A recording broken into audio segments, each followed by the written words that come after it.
Hi, welcome to my YouTube channel टेकजीन। पिछली video में हम लोगों ने कंपोनेंट डेट अपडेट के बारे में पढ़ा था।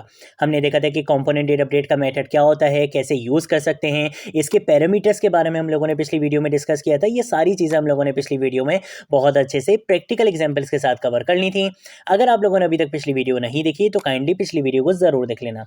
आज की वीडियो को जो हमारा टॉपिक है वो है शुड कंपोनेंट अपडेट। ठीक है, बहुत ईजी टॉपिक है, छोटा सा टॉपिक है, आप लोगों को बहुत अच्छे से समझ में आएगा। ठीक है, मैं क्या करूँगा, मैं यहाँ पर अगर इसको कर दूंगा क्लोज और यहाँ पे एसआरसी फोल्डर में आने के बाद मैं यहाँ पे एक न्यू कंपोनेंट बनाऊंगा। किस नाम से? शुड कंपोनेंट अपडेट मेथड के नाम से। ठीक है, शुड कंपोनेंट अपडेट मेथड के नाम से मैं यहाँ पे क्या करूंगा, एक नया कंपोनेंट बनाऊंगा। .jsx यहाँ पे लिखूंगा, एंटर प्रेस करूंगा, ये मेरा कंपोनेंट यहाँ पे बन चुका है। ठीक है, मैं यहाँ पे क्या करूंगा, RCE लिखूंगा। इससे क्या होगा, मेरा रिएक्ट क्लास बेस्ड कंपोनेंट बना दिया जाएगा एक्सपोर्ट स्टेटमेंट के साथ। ठीक है, मैं एंटर प्रेस करूंगा तो देखो यहाँ पे रिएक्ट क्लास बेस्ड कंपोनेंट बना दिया गया है एक्सपोर्ट स्टेटमेंट के साथ। अब यहाँ पे नीचे ऑलरेडी एक्सपोर्ट स्टेटमेंट लिखी हुई है तो यहाँ पे मुझे एक्सपोर्ट का कीवर्ड लिखने की जरूरत नहीं है। मैं इसको यहाँ से हटा दूंगा और इसके साथ साथ ये जो डिव एलिमेंट है इसकी जगह मैं क्या यूज करूंगा, रिएक्ट फ्रेगमेंट का कॉन्सेप्ट यूज करूंगा। उसके बाद मैं क्या करूंगा, मैं यहाँ पर अगर एक h2 का टैग लगाऊंगा और इस h2 के टैग के अंदर मैं यहाँ पे लिख लूंगा शुड कंपोनेंट अपडेट।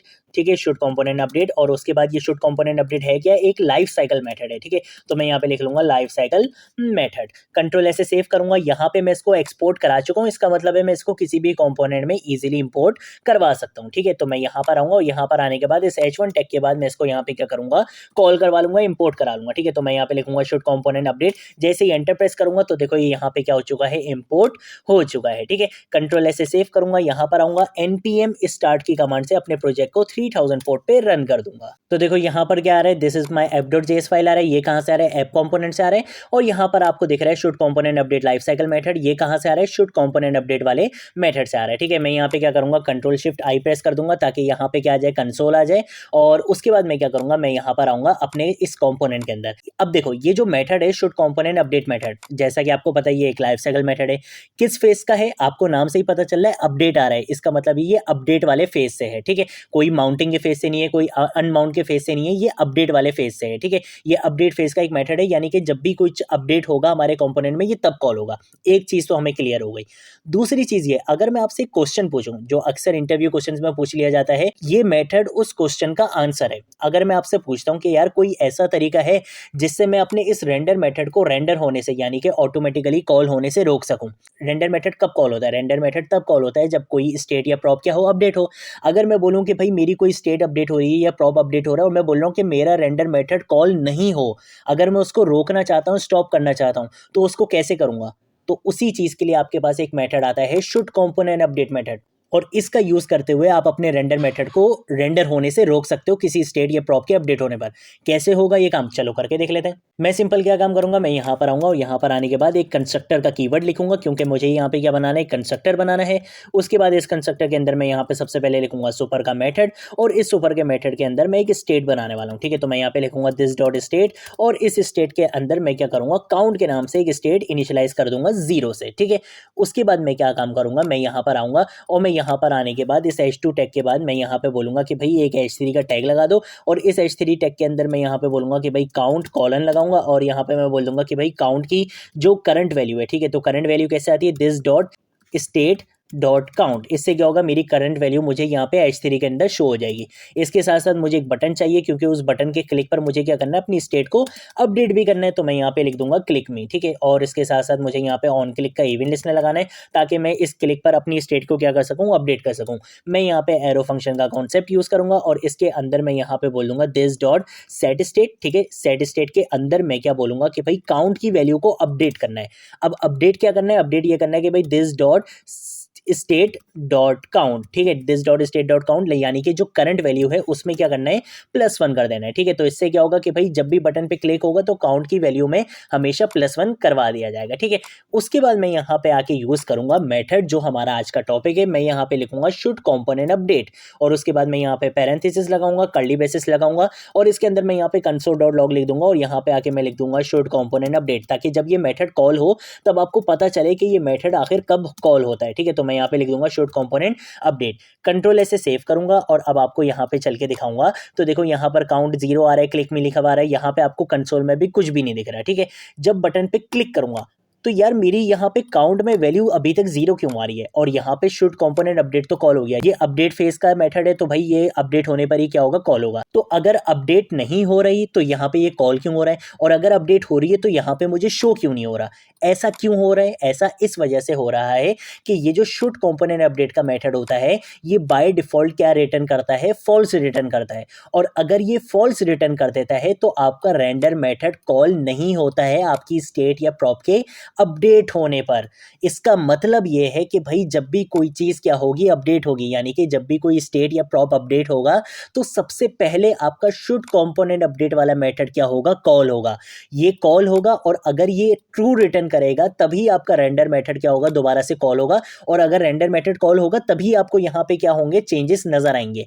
अब मैं आपको प्रूफ दिखाता हूँ। मैं आपको बोल रहा हूँ कि भाई ये जो काउंट की वैल्यू है ये अपडेट हो रही है, लेकिन ये आपको यहाँ पे दिख नहीं रही। क्यों नहीं दिख रही, क्योंकि रेंडर मेथड दोबारा कॉल ही नहीं हो रहा, लेकिन काउंट की वैल्यू अपडेट हो रही है। मैं आपको प्रूफ दिखाता हूँ। मैं अगर यहाँ पे आता हूँ, कॉमा लगाऊंगा और यहाँ पे आके मैं बोलूंगा कि भाई जो भी करंट वैल्यू है किसकी, this dot state dot count की, ठीक है, this dot state dot count की जो भी करंट वैल्यू है मुझे वो भी साथ में कंसोल में शो कराओ, ठीक है। तो कंट्रोल ऐसे सेव करूंगा और अब यहाँ पर आऊंगा। यहाँ पर आने के बाद मैं क्या करूंगा, इसको यहाँ पे रिफ्रेश कर देता हूँ एक बार। जैसे ही इस बटन पे क्लिक करूंगा तो देखो शुड कंपोनेंट अपडेट पहले आ रहा है 0, उसके बाद आएगा, जैसे ही बटन पे क्लिक करूंगा देखो शुड कंपोनेंट 1, दोबारा बटन पे क्लिक करूंगा शुड कंपोनेंट 2। तो ये क्या कर रहा है, करंट वैल्यू मुझे दिखा रहा है, ठीक है। अब ये करंट वैल्यू आप सोच रहे होगे कि यार जब मैंने बटन पे क्लिक करा तो यहाँ पे शुड कंपोनेंट अपडेट 1 लिखा हुआ आना चाहिए था, 0 क्यों लिखा हुआ है। 0 इस वजह से लिखा हुआ आ रहा है कि यहाँ पे ये जो वैल्यूज आ रही होती हैं ये प्रीवियस वैल्यूज आ रही होती हैं, ठीक है, क्योंकि आपका रेंडर मेथड कॉल नहीं हुआ होता। और जब रेंडर मेथड नहीं कॉल होगा तो अपडेशन उसमें इंप्लीमेंट कैसे होगी आपके कंपोनेंट में, ठीक है। तो इस वजह से ये एक प्रीवियस वैल्यू आपको यहाँ पे शो करता है, क्योंकि होता क्या है कि सबसे पहले आपका ये शुड कंपोनेंट अपडेट वाला मेथड कॉल होता है। अगर ये ट्रू रिटर्न करता है तभी आपका रेंडर मेथड क्या होता है, दोबारा से अपने आप को रेंडर करता है और जो भी अपडेशन हुई होती है वो आपके कंपोनेंट में यहाँ पर शो करवाता है। अगर यहाँ पे आप कुछ भी नहीं लिखते तो ये बाय डिफॉल्ट क्या रिटर्न करता है, फॉल्स रिटर्न करता है। और जब फॉल्स रिटर्न कर देता है तो फिर आपका रेंडर मेथड कॉल नहीं होता है, ठीक है। तो ये कॉन्सेप्ट होता है किसका, शुड कंपोनेंट अपडेट वाले मेथड का। अब मैं आपको एक और चीज करके दिखाता हूं। अगर फॉर एग्जांपल मैं यहां पर अगर लिख देता हूं रिटर्न ट्रू, ठीक है, मैं यहाँ पे आके क्या लिख दूंगा, रिटर्न ट्रू लिख दूंगा। अब क्या होगा, कंट्रोल ऐसे सेव करूंगा और अब आपको चल के दिखाऊंगा। मैं यहाँ से इसको पेज को यहाँ पे क्या कर दूंगा, रिफ्रेश कर दूंगा। मैं यहाँ पे बटन पे क्लिक करूंगा तो देखो अब यहाँ पे क्या हो रहा है, अपडेशन मुझे दिख रही है और ये मुझे बता रहा है कि भाई आपकी अपडेशन होने से पहले, मतलब बटन पे क्लिक होने के बाद रेंडर मेथड कॉल होने से पहले आपकी काउंट की वैल्यू क्या थी, 0 ही थी। तो ये जब भी 0 दिखा रहा है, अब मैं बटन पे क्लिक करूंगा तो करंट वैल्यू तो मेरी 2 है, लेकिन उससे रेंडर मेथड कॉल होने से पहले आपकी काउंट की वैल्यू क्या थी, 1 थी। तो ये यहाँ पे 1 दिखा रहा है, ठीक है। तो ये इस तरीके से काम करता है। तो शुड कंपोनेंट अपडेट का मेथड आप इस वजह से यूज करते हो कि अगर आप इसको रिटर्न ट्रू करवाओगे तभी आपका रेंडर मेथड कॉल होगा, और अगर आप रिटर्न फॉल्स करवा दोगे तो ये आपका रेंडर मेथड कॉल नहीं होने देगा। अब इसका फायदा क्या होता है, इसका फायदा ये है कि फॉर एग्जांपल मैं ये चाहता हूं कि भाई जब फॉर एग्जांपल मेरी काउंट की वैल्यू अगर 5 से ज्यादा है और 10 से कम है तभी सिर्फ मेरा रेंडर मेथड क्या हो, कॉल हो। अदरवाइज और किसी भी वैल्यू पे मेरा रेंडर मेथड कॉल ना हो। इससे क्या होगा, देखो अगर मुझे काम सिर्फ 5 से ज्यादा वाली वैल्यू और 10 से कम वाली वैल्यू पे है, ठीक है, मतलब मुझे 6 7 8 9 10 इन वैल्यूज पे अगर मुझे काम है तो मैं कभी भी नहीं चाहूंगा कि यार 1 पे 2 पे 3 पे 4 पे या 10 से ज्यादा वाली वैल्यूज पे मेरा रेंडर मेथड बार बार कॉल हो, ठीक है, मैं कभी भी ये नहीं चाहूंगा। इससे क्या होगा कि मेरी वेब एप्लीकेशन की परफॉर्मेंस बहुत ज्यादा डाउन हो जाएगी कि अगर मैं हर अपडेट पे क्या करूंगा, अपने रेंडर मेथड को कॉल करवाऊंगा।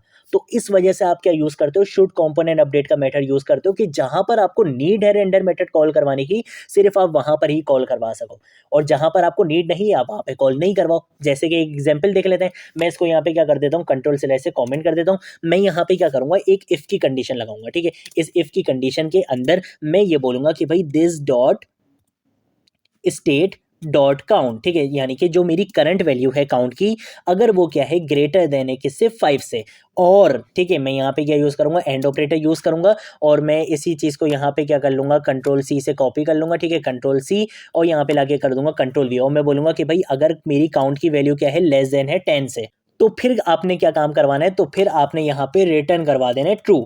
तो इससे क्या होगा, जब मेरे काउंट की वैल्यू क्या होगी, 0 होगी, 1 होगी, 2 होगी, 3 होगी, 4 होगी, इस तरीके से अगर मेरी काउंट की वैल्यूज होंगी तो रेंडर मेथड कभी भी कॉल नहीं होगा। और ऐसे ही जैसे ही मेरी काउंट की वैल्यू 10 से एक्सीड कर जाएगी, ज़्यादा हो जाएगी, तब भी रेंडर मेथड कॉल नहीं होगा। 5 और 10 के बीच में जब भी मेरी काउंट की वैल्यू रहेगी, तब ये सिर्फ क्या करेगा, रेंडर मेथड कॉल करेगा। क्योंकि मुझे सिर्फ इन्हीं वैल्यूज पे काम है, तो मैं क्या कर रहा हूँ, मैंने इस वैल्यू पे एक कंडीशन लगा दी और मैंने अंदर लिख दिया रिटर्न ट्रू। तो ये सिर्फ इसी कंडीशन के सेटिस्फाई होने पे, इसी कंडीशन के ट्रू होने पे ये आपके रेंडर मेथड को क्या करेगा, री रेंडर होने की परमिशन देगा। अदरवाइज ये री रेंडर होने नहीं देगा। कंट्रोल ऐसे सेव करूंगा और अब यहाँ पर आऊंगा, यहाँ पर आने के बाद इस पेज को यहाँ पे रिफ्रेश कर दूंगा। क्लिक मी का बटन है, क्लिक करूंगा, अभी कुछ भी नहीं होगा। दोबारा क्लिक करूंगा, कुछ भी नहीं होगा। दोबारा क्लिक करूंगा, कुछ भी नहीं होगा। देखो यहाँ पे वैल्यूज आ रही हैं, ठीक है। मैं दोबारा क्लिक करूंगा, कुछ नहीं हुआ। दोबारा क्लिक करूंगा, कुछ भी नहीं हुआ। 4 तक आ चुकी है, ठीक है। मैं दोबारा क्लिक करूंगा, कुछ भी नहीं हुआ। अब जैसे ही मैं यहाँ पे क्लिक करूंगा तो देखो यहाँ पे क्या आ चुका है, डायरेक्ट 7 आ चुका है। क्यों आया 7? क्योंकि ये क्या हो रहा है, एक वैल्यू पीछे चल रहा है, ठीक है। मैं यहाँ पे क्लिक करूंगा 8 9 10, अब ये 10 तक चलेगा, ये आगे नहीं जाएगा। देखो ये 11 से नहीं है, जा रहा है, ठीक है। देख रहे हो किस तरीके से ये जो है वो आगे नहीं जा रहा है। तो ये आपके पास कॉन्सेप्ट होता है कि इसका शुड कंपोनेंट अपडेट का। इसका यूज करते हुए आप क्या कर सकते हो, आप अपने रेंडर मेथड को परमिशन दे सकते हो कि भाई उसने रेंडर होना है या नहीं होना। एक और इंपॉर्टेंट इंटरव्यू क्वेश्चन इस टॉपिक से रिलेटेड जो अक्सर इंटरव्यू क्वेश्चंस में पूछ लिया जाता है, वो ये है कि यार अपडेट फेज में मेरे पास 3 मेथड्स हैं। फॉर एग्जांपल, एक है मेरे पास शुड कंपोनेंट अपडेट, एक है मेरे पास रेंडर, और एक है हमारे पास जो हम लोगों ने पिछली वीडियो में पढ़ा था, उसका नाम है कंपोनेंटेड अपडेट। अब ये 3 मेथड्स हैं, तो इनका ऑर्डर क्या है, इनका ऑर्डर क्या है मीन्स कि भाई इनमें से कौन सा मेथड सबसे पहले कॉल होगा। तो आपको बहुत अच्छे से पता है कि सबसे पहले कौन होगा, should component update method call होगा। अगर ये ट्रू रिटर्न कर देगा तो आपका रेंडर मेथड कॉल होगा, और अगर आपका रेंडर मेथड कॉल होगा तभी आपका कंपोनेंट डिड अपडेट वाला मेथड कॉल होगा। तो सबसे पहले कौन सा मेथड कॉल होता है, should component update method call होता है, फिर रेंडर मेथड कॉल होता है, और फिर आपका कंपोनेंट डिड अपडेट वाला मेथड कॉल होता है, ठीक है। तो ये चीज आपको पता होनी चाहिए, ये अक्सर इंटरव्यू क्वेश्चन में पूछ ली जाती है। इसके साथ साथ अगर आप लोगों ने अभी तक इस रिएक्ट की प्लेलिस्ट को एक्सेस नहीं करा है तो भाई जल्दी से इस प्लेलिस्ट को एक्सेस कर लो, ज्यादा से ज्यादा शेयर करो। यहाँ पर आपको रिएक्ट जेएस बिगिनर से एडवांस लेवल तक सिखाई जाएगी, ठीक है। जितने भी प्रोजेक्ट्स वगैरह बनाएंगे सारे बेसिक से एडवांस लेवल तक सारे टॉपिक्स हम यहाँ पे कवर करेंगे, और बहुत अमेजिंग प्रोजेक्ट्स भी बनाएंगे हम बहुत जल्द, ठीक है। तो वीडियो को देखकर 1-2 बार प्रैक्टिस जरूर कर लेना। अब हम मिलेंगे नेक्स्ट वीडियो में नेक्स्ट टॉपिक के साथ, तब तक के लिए बाय बाय।